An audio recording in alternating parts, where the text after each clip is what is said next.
ओम नमो भगवते वासुदेवाय नमः। सत्यनारायण व्रत हिंदू धर्म में एक अत्यंत शुभ और मंगलकारी व्रत माना जाता है। ये व्रत विशेष रूप से पूर्णिमा तिथि को किया जाता है, लेकिन इसे किसी भी शुभ दिन किया जा सकता है। इस व्रत में भगवान सत्यनारायण की पूजा और कथा का पाठ किया जाता है। ऐसा माना जाता है कि इस व्रत को करने से जीवन में सुख, समृद्धि, शांति और मनोकामनाओं की पूर्ति होती है। यह व्रत भगवान विष्णु को समर्पित होता है, जिससे उनके आशीर्वाद से सभी इच्छाएं पूर्ण होती हैं। सत्यनारायण व्रत करने से घर में सुख शांति बनी रहती है और आर्थिक समृद्धि आती है। जो भी व्यक्ति इस व्रत को करता है, उसके जीवन की सभी समस्याएं धीरे धीरे समाप्त हो जाती हैं। इस व्रत को करने से व्यक्ति के पूर्व जन्म और इस जन्म के पाप नष्ट होते हैं और उसे मोक्ष की प्राप्ति होती है। जिन व्यक्तियों को विवाह या संतान प्राप्ति में समस्या हो रही हो, उनके लिए यह व्रत अत्यंत फलदायी माना जाता है। इस व्रत को करने से शारीरिक और मानसिक स्वास्थ्य में सुधार होता है और व्यक्ति निरोगी रहता है। सत्यनारायण व्रत करने से परिवार में आपसी प्रेम और सौहार्द बना रहता है। सत्यनारायण व्रत करने के लिए प्रातः स्नान कर स्वच्छ वस्त्र धारण करें और व्रत का संकल्प लें। पूजा के लिए एक स्वच्छ स्थान पर चौकी रखकर उस पर भगवान सत्यनारायण की मूर्ति या चित्र स्थापित करें। धूप, दीप, फूल, पंचामृत, तुलसी दल और प्रसाद अर्पित करें। सत्यनारायण कथा के 5 अध्यायों को विधि पूर्वक पाठ करें और श्रवण करें। भगवान सत्यनारायण की आरती करें और प्रसाद का वितरण करें। पूजा के बाद ब्राह्मणों को भोजन कराएं और यथासंभव दान करें। पूजा के बाद स्वयं भी प्रसाद ग्रहण करें और व्रत का समापन करें। सत्यनारायण व्रत किसी भी शुभ अवसर पर किया जा सकता है, जैसे कि पूर्णिमा तिथि सबसे शुभ मानी गई है।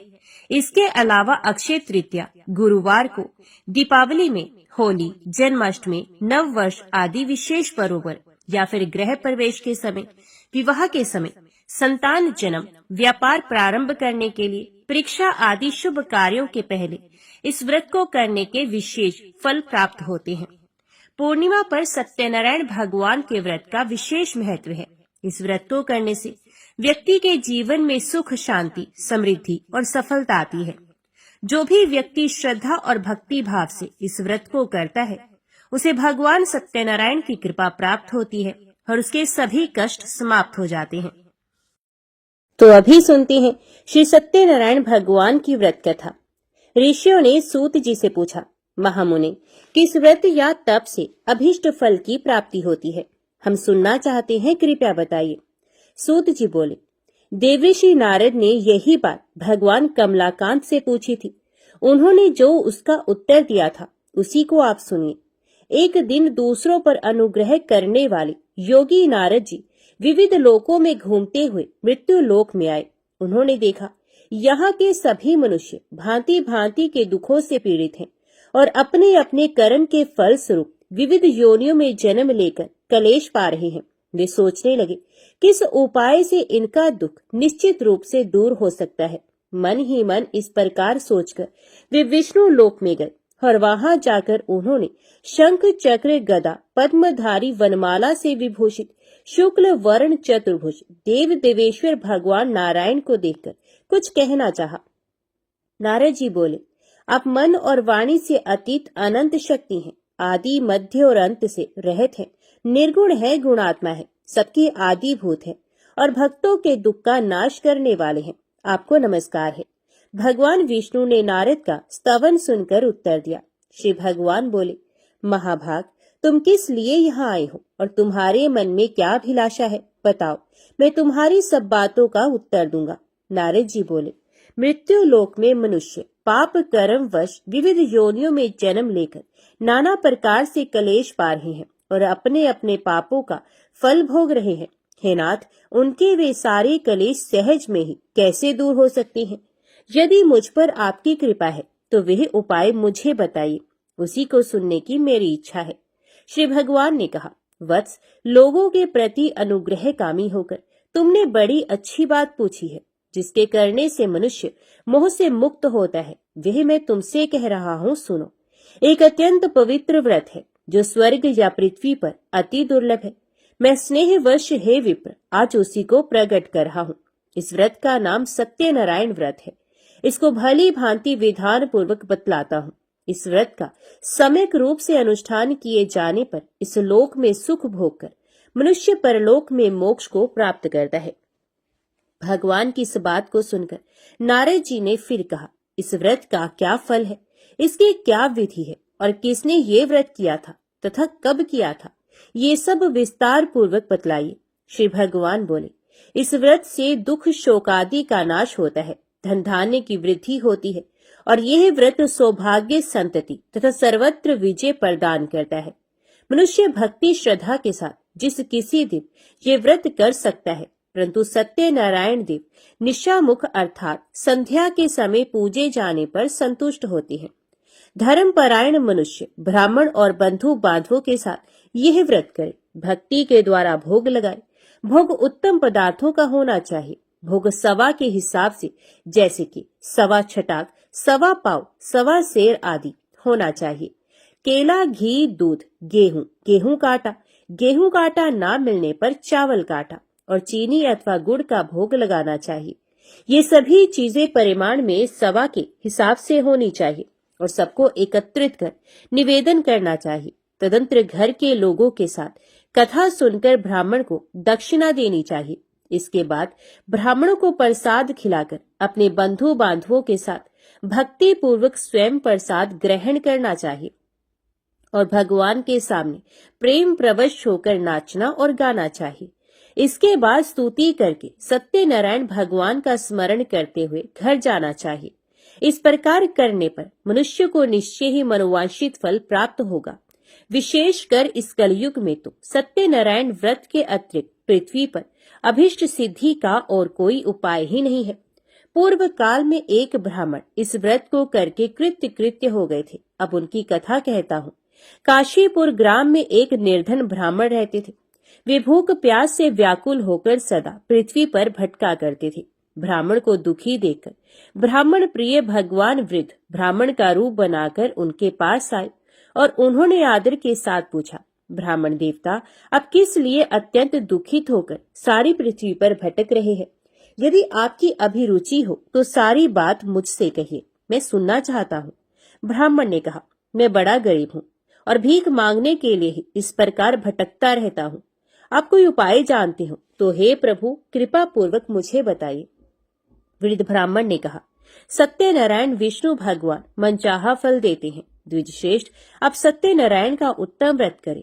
मनुष्य इस व्रत को करके सब दुखों से मुक्त हो जाता है। श्री भगवान बोले, वृद्ध बने हुए सत्यनारायण ब्राह्मण को आदर पूर्वक व्रत की पूरी विधि बताकर वहां से अंतर ध्यान हो गई। तदंतर वे ब्राह्मण मन ही मन भगवान का चिंतन करते हुए घर लौटे। उन्होंने समझा कि नारायण ने ही मुझको ये व्रत बतलाया है, अतएव मैं इस व्रत को करूंगा। ब्राह्मण इसी सोच विचार में रहे। उनको रात्रि में नींद भी नहीं आई। प्रातः काल उठते ही मैं सत्यनारायण व्रत करूंगा, ये संकल्प करके ब्राह्मण भिक्षा के लिए चले गए। उस दिन ब्राह्मण को भिक्षा में प्रचुर द्रव्य की प्राप्ति हुई। उसके द्वारा उन्होंने बंधु बांधवों के साथ सत्यनारायण का व्रत किया और उस व्रत के प्रभाव से वे श्रेष्ठ ब्राह्मण समस्त दुखों से छूटकर संपूर्ण संपत्ति से संपन्न हो गए। तब से वे प्रति मास सत्यनारायण व्रत करने लगे। श्री भगवान ने कहा, वे उत्तम ब्राह्मण वृद्ध रूपधारी नारायण के द्वारा व्रत को जानकर सारे पापों से मुक्त हो गए और उन्होंने दुर्लभ मोक्ष की प्राप्ति की। नारद, जिस समय इस व्रत का पृथ्वी में प्रचार होगा उसी समय मनुष्यों के समस्त दुख नष्ट हो जाएंगे। सूत जी बोले, ब्राह्मणों, नारायण ने महात्मा नारद को जैसा कहा था ठीक वैसा ही मैंने आप लोगों से कह दिया, अब और क्या कहूँ। ऋषियों ने पूछा, इसके बाद पृथ्वी पर इस व्रत का अनुष्ठान किस मनुष्य ने किया था? हे मुने, ये सब हम सुनना चाहते हैं। इस विषय में हमारे मन में बड़ी श्रद्धा उत्पन्न हो गई है। सूत जी बोले, मुनियों, उसके बाद पृथ्वी पर किसने ये व्रत किया था सो सुनो। एक दिन वे श्रेष्ठ ब्राह्मण अपने बंधु बांधवों के साथ अपने वैभव के अनुरूप व्रत कर रहे थे। इसी समय वहां एक लकड़हारा आया। लकड़हारे ने लकड़ी बाहर रख दी और वह ब्राह्मण के घर के अंदर चला गया उस समय वह प्यास से पीड़ित था। उन ब्राह्मण को कार्य में लगे देखकर प्रणाम करके उसने पूछा, महाराज आप ये क्या कर रहे हैं? तो ब्राह्मण ने कहा, ये सत्यनारायण का व्रत है। ये व्रत दुख दारिद्र्य का नाश करता है, सब प्रकार की इच्छित वस्तुओं को देता है और पुत्र पौत्र आदि की वृद्धि करता है। इस व्रत के प्रभाव से ही धन धान्य आदि महान समृद्धि से मेरा घर भर गया है। ब्राह्मणों की इस बात को सुनकर लकड़हारे को बड़ा हर्ष हुआ। वे जल पीकर और प्रसाद लेकर स्थिर मन से सत्यनारायण देव का चिंतन करता हुआ नगर में गया। उसने मन ही मन कहा कि आज लकड़ियों के बेचने पर जो कुछ मिलेगा उसी के द्वारा मैं सत्यदेव का उत्तम व्रत करूंगा। इस प्रकार मन में विचार कर वे लकड़ियों के बोझ को सर पर उठा के नगर में धनियों के रमणीय स्थान में पहुंचा। आज लकड़हारे को लकड़ियों का दूना मूल्य मिला। उसका हृदय प्रसन्न हो गया। वे पके हुए केले, चीनी, घी, दूध और गेहूं का आटा सब वस्तुएं सवाए हिसाब से लेकर घर पहुंचा। तदंतर बंधु बांधवों को निमंत्रण देकर उसने विधि पूर्वक व्रत किया। उस व्रत के प्रभाव से वह लकड़हारा धन और पुत्र से संपन्न हो गया तथा इहलोक में सुख भोगकर अंत में सत्यपुर को प्राप्त हुआ। एक घटना और कहता हूँ, सुनो। पूर्व काल में उल्कामुख नामक एक जितेंद्रिय सत्यवादी प्रबल पराक्रमी राजा थे। वे बुद्धिमान राजा प्रतिदिन भगवान के मंदिर में जाते और धन देकर ब्राह्मणों को संतुष्ट करते थे। उनकी पत्नी का नाम था भद्रशिला। वे सरोज वदना, प्रमुग्धा और पति परायणा स्त्री थी। राजा रानी के साथ समुद्र के तीर पर जाकर सत्यनारायण का व्रत किया करते थे। एक दिन जब राजा व्रत कर रहे थे, एक साधु नामक वणिक वहां आया। वे व्यापार के लिए नाना प्रकार के रत्न आदि पदार्थों को नौका में भरकर लाया था। वणिक समुद्र के किनारे नाव को खड़ी करके तट के ऊपर आया और व्रत करते हुए राजा को देखकर उसने विनय पूर्वक पूछा। साधु ने कहा, राजन, भक्ति युक्त चित्त से आप ये क्या अनुष्ठान कर रहे हैं? इस समय मेरी इसे जानने की इच्छा है, अतएव आप समझाकर कहें। राजा बोले, साधु, मैं अपने बंधु बांधवों के साथ अतुलनीय तेज युक्त भगवान विष्णु की पूजा कर रहा हूँ। मेरा यह व्रत पुत्र आदि की प्राप्ति के लिए है। तदंतर साधु ने राजा को आदर पूर्वक प्रणाम करके कहा, राजन, इस व्रत की सांगोपांग विधि आप मुझे बताएं, क्योंकि मैं भी ये व्रत करूंगा। मेरे भी संतान नहीं। इस व्रत से मुझे निश्चय ही संतान की प्राप्ति होगी। इतना कहकर वणिक ने उन राजा से व्रत की विधि अच्छी तरह पूछकर वहां से प्रस्थान किया और अपने वाणिज्य का काम पूरा करके वे आनंद के साथ घर लौटा। कुछ ही दिनों के बाद उसकी पतिव्रता पत्नी गर्भवती हुई और समय पर उसने एक अति सुंदर कन्या को जन्म दिया। कन्या शुक्ल पक्ष के चंद्रमा की भांति दिनों दिन बढ़ने लगी। वणिक ने उसका जात कर्म आदि संस्कार करवाकर उसका नाम रखा कलावती।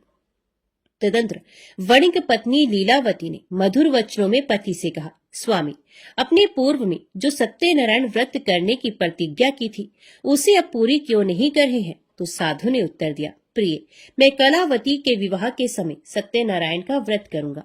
पत्नी को इस प्रकार आश्वासन देकर साधु वणिक समुद्र के तट की ओर चला गया। इधर पिता के घर में कलावती बढ़ने लगी। इसके बाद धर्म के जानने वाले पिता ने जब अपनी पुत्री को विवाह के योग्य देखा, तब अपने बंधु बांधवों से परामर्श करके साधु ने वर ढूंढने के लिए दूत को भेजा।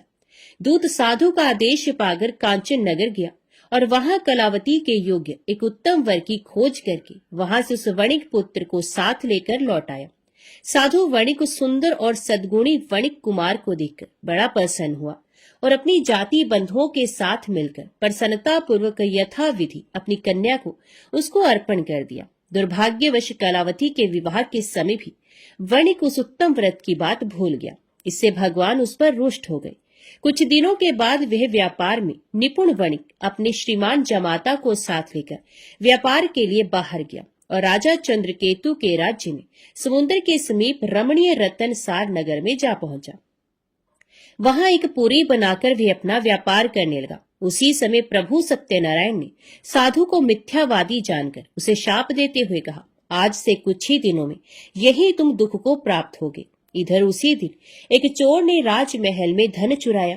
चोर धन को लेकर साधु के मकान के बगल के रास्ते से जा रहा था। उसने घूमकर पीछे की ओर देखा। राजा के दूत उसके पीछे पीछे दौड़ रहे थे। वे डर गया और चुराए हुए धन को वहीं छोड़कर जल्दी से भाग गया। दूतों ने आकर देखा साधु वणिक के घर के पास राजा का धन पड़ा है। तब उन्होंने जमाता के साथ साधु को पकड़ लिया और उन्हें बांधकर प्रसन्न मन से तुरंत राजा के समीप ले जाकर कहा, प्रभु, दोनों चोर पकड़कर आ गए हैं, इनको देखिए और आज्ञा दीजिए कि क्या किया जाए। तत्पश्चात राजा की आज्ञा से दूतों ने दोनों वणिकों को अच्छी तरह बांधकर बड़े कठिन कारागार में डाल दिया। उसी समय उनके संबंध में कोई भी विचार नहीं किया गया। उन दोनों ने बहुत कुछ कहा, परंतु सत्यनारायण देव की माया से किसी ने उनकी एक भी नहीं सुनी। इसके बाद राजा चंद्रकेतु ने उनकी सारी धन संपत्ति छीन ली। इधर सत्यदेव के शाप से घर में लीलावती और कलावती पर भी दुख आ पड़ा। घर में जो भी कुछ था, धन संपत्ति थी, चोरों ने सारी चोरी कर ली। लीलावती मानसिक और शारीरिक व्याधि से तथा भूख प्यास से पीड़ित हो दाने दाने की चिंता में नगर में घर घर भटकने लगी। इस प्रकार कलावती भी प्रतिदिन अन्न के लिए भटकने लगी। एक दिन भूख से व्याकुल कलावती घर से निकलकर किसी ब्राह्मण के घर पहुंची। उसने देखा वहां सत्यनारायण का व्रत हो रहा है। वे वहां बैठ गई और कथा सुनकर उसने भगवान से मनोरथ पूर्ति के लिए प्रार्थना की। इसके बाद प्रसाद लेकर उसी रात को वे अपने घर लौट आई। लीलावती ने कन्या को बहुत डांट कर कहा, बेटी, तू इतनी रात तक कहाँ थी? तेरे मन में क्या है? तो कलावती ने उत्तर दिया, माता, ब्राह्मण के घर सत्यनारायण भगवान का व्रत है, मैं उसी को देख रही थी।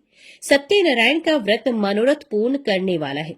कन्या की ये बात सुनकर लीलावती व्रत करने को तैयार हुई और उस साधु पत्नी ने अपने सुहृद बंधुओं के साथ सत्यनारायण व्रत किया। मेरे स्वामी और जमाता शीघ्र घर लौट आए। सत्यनारायण देव से उसने बार बार इस वर के लिए प्रार्थना की और कहा, प्रभु, मेरे पति और दामाद का अपराध क्षमा कीजिए। वणिक पत्नी के व्रत से प्रभु सत्यनारायण प्रसन्न हो गए और उन्होंने श्रेष्ठ राजा चंद्रकेतु को स्वप्न में दर्शन देकर कहा, राजन, सवेरा होते ही दोनों वणिकों को छोड़ देना और उनका जो धन छीना है उससे दोगुना उन्हें दे देना, नहीं तो मैं राज्य, धन और पुत्र के साथ तुम्हारा विनाश कर दूंगा। राजा को इतना कहकर प्रभु अंतर ध्यान हो गए। प्रातः काल होते ही राजा सभा में गए और स्वजनों के साथ वहां बैठकर उन्होंने दूतों को आज्ञा दी कि अभी जाकर दोनों बंदी महाजनों को तुरंत कैद से छोड़ दो। राजा की आज्ञा पाकर दूतों ने दोनों महाजनों को मुक्त कर दिया और उन्हें साथ लेकर विनय पूर्वक राजा से कहा, दोनों वणिकों की हथकड़ी बेड़ी खोलकर हम उन्हें यहाँ ले आए हैं। इसी समय उन दोनों के मन में पुरानी बात का स्मरण हुआ और भगवान सत्यनारायण की महिमा को याद करके वे विस्मय और भय से विवल हो गए। उन्होंने राजा चंद्रकेतु को प्रणाम किया। राजा ने भी उनको देखकर आदर पूर्वक कहा, देवात, तुम्हें ये महान कष्ट भोगना पड़ा, अब तुम्हें कोई भय नहीं, तुम मुक्त हो, जाओ शोर करा लो। तदंतर श्रीमान राजा चंद्रकेतु ने सोने और रत्नों से बने हुए गहनों के द्वारा दोनों वणिकों को अलंकृत किया। बड़ी मीठी वाणी से उनको अति सुख पहुंचाया और छीने हुए धन से दोगुना धन देकर उनसे कहा, साधो, अपने घर चले जाओ। साधु ने राजा को प्रणाम करके कहा, आपकी कृपा से मैं घर जाने में समर्थ हो सका हूँ। उस समय साधु ने मंगलाचार करते हुए यात्रा की, ब्राह्मणों को धन का दान किया और अपने नगर की ओर दोनों चले गए। कुछ ही दूर आगे बढ़ने पर प्रभु सत्यनारायण ने दंडी की वेश में आकर उनसे पूछा, बताओ तो तुम्हारी नाव में क्या है? तो महाजन ने प्रमत्त से होकर बड़ी अवहेलना के साथ हंसी उड़ाते हुए कहा, दंडी, क्यों पूछ रहे हो? तुम्हें रुपए चाहिए क्या? मेरी नाव में तो लता पत्र भरे हैं। दंडी के वेश में आए हुए भगवान सत्यनारायण ने साधु के निष्ठुर वचन सुनकर कहा, तुम्हारे वचन सत्य हो। और ये कहकर वे तुरंत वहां से चले गए। दंडी के कुछ दूर चले जाने पर साधु भी समुद्र के किनारे पहुंचा और नित्य क्रियादि करके नाव पर गया तो देखा नाव में लता पत्र भरे पड़े हैं। ये देखकर उसे बड़ा विस्मय हुआ और वे मूर्छित होकर पृथ्वी पर गिर पड़ा। थोड़ी देर के बाद चेत होने पर वे बड़ी चिंता में डूब गया। श्वशुर की ये दशा देखकर जमाता ने उनसे कहा, आप किस लिए शोक कर रहे हैं? ये सब दंडी के शाप का फल है। वे सब कुछ करने में समर्थ है, वे ही हरता, वे ही करता है, इसमें कोई संदेह नहीं। हम लोग उन्हीं की शरण ले तो हमारा मनोरथ पूर्ण हो जाएगा। जमाता की ये बात सुनकर साधु दौड़कर दंडी के पास पहुंचा और उनके दर्शन करके भक्ति पूर्वक नमस्कार कर उनसे बोला, मैं बड़ा दुरात्मा हूँ, आपकी माया से मुग्ध होकर मैंने जो कुछ कह दिया है उसके लिए क्षमा करें। मैंने आपके सामने दुष्ट वाक्यों का प्रयोग किया है। हे नाथ, मुझे इसके लिए क्षमा करें। क्षमा ही साधुओं का धन है। साधु तो दूसरों के उपकार करने में ही लगे रहते हैं। यो कहकर शोक विकल वणिक बार बार प्रणाम करने लगा और रोने लगा। साधु वणिक को विलाप करते देखकर दंडी ने कहा, रो मत, मेरी बात सुनो। दुर्मते, तुम मेरे अपमान करके मेरी पूजा से विमुख हो गए थे। उसी के फल स्वरूप बार बार दुख को प्राप्त होते हो। भगवान के इस प्रकार के वचनों को सुनकर साधु ने भगवान की स्तुति की। साधु बोला, प्रभु, ब्रह्मादि स्वर्गवासी देवता आपकी माया से मोहित होकर आपकी आश्चर्यमय रूप और गुणों को नहीं जान पाते। मैं भी आपकी माया से मुग्ध हूँ, अतएव आपको कैसे जान सकूंगा। आप प्रसन्न हो, मैं अपने वैभव के अनुसार आपकी पूजा करूंगा। मैं आपके शरणागत हूँ, मुझे पुत्र और वित्त दीजिए, मेरी रक्षा कीजिए। साधु के इस प्रकार के भक्ति युक्त वचनों को सुनकर भगवान जनार्दन परितुष्ट हो गए और साधु को मनचाहा वर देकर वहीं अंतर्ध्यान हो गए। तदंतर साधु ने नाव पर चढ़कर देखा, नाव रत्न आदि से भरी है। सत्यदेव की दया से मुझे वांछित फल मिल गया। यो कहकर साधु ने अपने मित्रों के साथ विधिवत सत्यनारायण की पूजा की और बड़े हर्ष के साथ यात्रा आरंभ की। नौका बड़े वेग से चलने लगी। दोनों अपने देश में आ पहुंचे। साधु ने जमाता से कहा, वत्स, वह देखो, मेरी पुरी दिखाई दे रही है। तत्पश्चात साधु ने अपने धन के रखवाले दूत को नगर में भेजा। दूत ने साधु की पत्नी लीलावती के समीप जाकर हाथ जोड़कर प्रणाम करते हुए कहा, आपके पतिदेव नाना प्रकार के धन रत्नों के साथ अपने जामाता और सुहृद मित्रों से घिरे हुए आ रहे हैं। साध्वी वणिक पत्नी दूत के मुख से स्वामी और जमाता के आने का समाचार सुनकर बड़ी हर्षित हुई और सत्यदेव की पूजा करके उसने अपनी लड़की से कहा, मैं पति की अगुवानी के लिए जाऊंगी, तुम भी तुरंत मेरे साथ चलो। माता की बात सुनकर कलावती ने सत्यनारायण का व्रत किया, परंतु प्रसाद लिए बिना ही वे पति के सामने चले गए। इससे सत्यनारायण देव रुष्ट हो गए। धन रतन और जवाई को लेकर नौका जल में अदृश्य हो गई। कलावती ने जब पति को नहीं देखा तब वह शोक से अत्यंत व्याकुल होकर रोती हुई जमीन पर गिर पड़ी। अपने पति और नाव के ना दिखने से अत्यंत शोकातुर थी। कन्या की इस दशा को देखकर साधु बहुत डर गया। उसने सोचा, ये क्या आश्चर्य हो गया। नाव खेने वाले भी बड़ी चिंता लेने लगे। ये सब देखकर पतिव्रता लीलावती अत्यंत दुख से विवल होकर विलाप करती हुई स्वामी से बोली, मैंने अभी अभी ज्वाई को देखा था। क्षण मात्र में ही नौका के साथ जमाता अदृश्य हो गए। अब वे कहीं नहीं दिख रहे। पता नहीं किस देवता ने उन्हें इस प्रकार हरण कर लिया। आप क्या भगवान सत्यदेव के प्रभाव को नहीं जानते। लीलावती इस प्रकार कहकर विलाप करने लगी। उसी के साथ सारे बंधु बांधव भी रोने लगे। लीलावती अपनी कन्या को गोद में लेकर रुदन करने लगी। कन्या कलावती ने स्वामी को डूबा हुआ जानकर दुखित हृदय से पति की पादुका को लेकर सती होने का निश्चय किया। धर्म को जानने वाला साधु वणिक कन्या की ये स्थिति देखकर अपनी पत्नी के साथ शोक से अत्यंत व्याकुल हो उठा और उसने मन ही मन सोचा, निश्चय ही सत्यदेव की माया के द्वारा ही मेरे जामाता हरे गए हैं। अपने वैभव के अनुसार भगवान सत्यनारायण की पूजा करूंगा। साधु ने वहां सब लोगों को बुलाकर ये बात कही और अपना मनोरथ व्यक्त करते हुए पृथ्वी पर दंड की भांति पड़कर वह बार बार भगवान सत्यदेव को प्रणाम करने लगा। इससे सत्यदेव प्रसन्न हो गए। उन्होंने आकाश से ही साधु के प्रति कहा, साधु, तुम्हारी कन्या मेरे भोग का तिरस्कार करके पति को देखने के लिए आ गई, इसलिए इसका पति अदृश्य हो गया। अब वे घर जाए, प्रसाद लेकर लौट कर आए, तब अवश्य उसे स्वामी का सुख प्राप्त होगा, इसमें कोई संदेह नहीं। वणिक नंदनी कलावती ने गंगन मंडल में ये प्राण दान करने वाली वाणी सुनी और सुनकर तुरंत ही वे घर चले गए।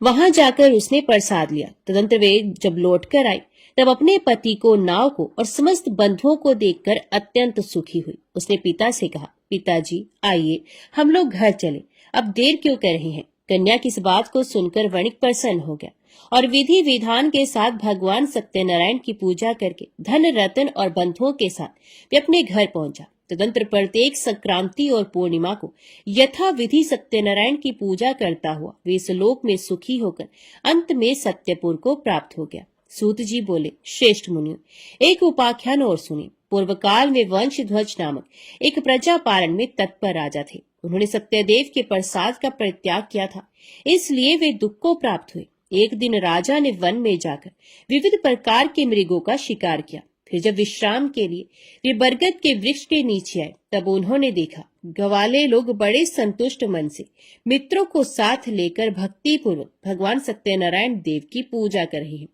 राजा ने सत्यनारायण की पूजा होती देखी, पर घमंड के कारण ना तो वे वहां गए, न प्रणाम ही किया। ग्वाले राजा के पास प्रसाद रखाए और पूजा की जगह आकर प्रसाद लेकर अपने घरों को चले गए।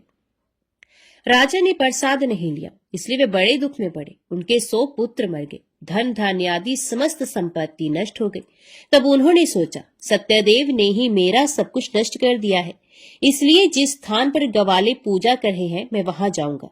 राजा ने मन ही मन ऐसा निश्चय किया और ग्वालों के पास जाकर उनके साथ भक्ति श्रद्धा पूर्वक यथाविधि सत्यदेव की पूजा की।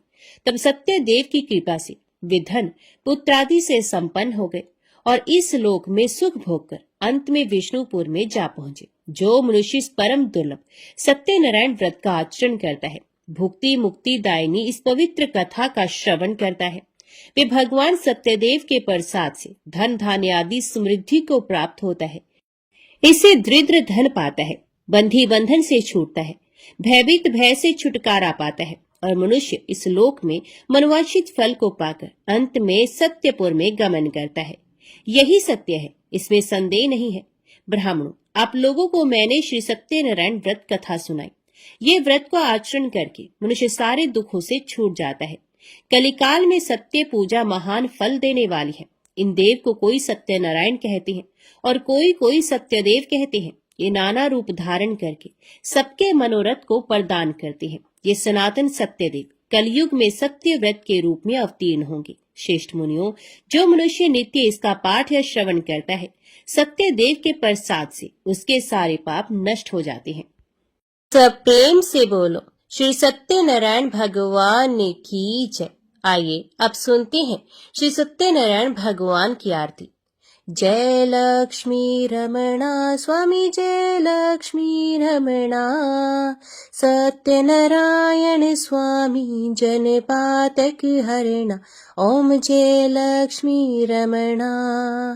रतन जड़ित सिंहासन अद्भुत शविराजे, नारद करत निराजन घंटावन बाजे। ओम जय लक्ष्मी रमणा। प्रगट भय कलिकारण द्विज को दर्श दियो, बूढ़ो ब्राह्मण बन कर कंचन महल कियो। ओम जय लक्ष्मी रमणा। दुर्बल भील कठारो जिन पर कृपा करी, चंद्रचूड़ एक राजा तिनकी विपत्ति हरी। ओम जय लक्ष्मी रमणा। वैश्य मनोरथ पायो श्रद्धा तज दीनी, सो फल भोग्य प्रभु जी फिर स्तुति कीन्ही। ओम जय लक्ष्मी रमणा। भाव भक्ति के कारण छिन छिन रूप धरियो, श्रद्धा धारण कीन्ही तिनको काज सरो। ओम जय लक्ष्मी रमणा। ग्वाल बाल संग राजा बन में भक्ति करी, मन वांछित फल दीनो दीन दयालु हरि। ओम जय लक्ष्मी रमणा। चढ़त प्रसाद सवायो कदली फल मेवा, धूप दीप तुलसी से राची सतदेवा। ओम जय लक्ष्मी रमणा। सत्यनारायण जी की आरती जो कोई नर गावे, तन मन सुख संपत्ति मन वांछित फल पावे। ओम जय लक्ष्मी रमणा। ओम जय लक्ष्मी रमणा स्वामी, जय लक्ष्मी रमणा। सत्यनारायण स्वामी जनपातक हरणा। ओम जय लक्ष्मी रमणा। बोल सत्यनारायण भगवान की जय। आज की वीडियो में इतना ही। उम्मीद करती हूँ वीडियो आपको पसंद आई होगी। वीडियो पसंद आई हो तो वीडियो को लाइक और चैनल को सब्सक्राइब जरूर कीजिएगा। जय श्री सत्यनारायण भगवान की लिखकर कमेंट बॉक्स में अपनी हाजिरी और अपने सुझाव देना ना भूलेगा। तो मिलते हैं अगली कथा अगली वीडियो के साथ। तब तक के लिए देखते व सुनते रहिए। जय मां कंजर, जय माता दी।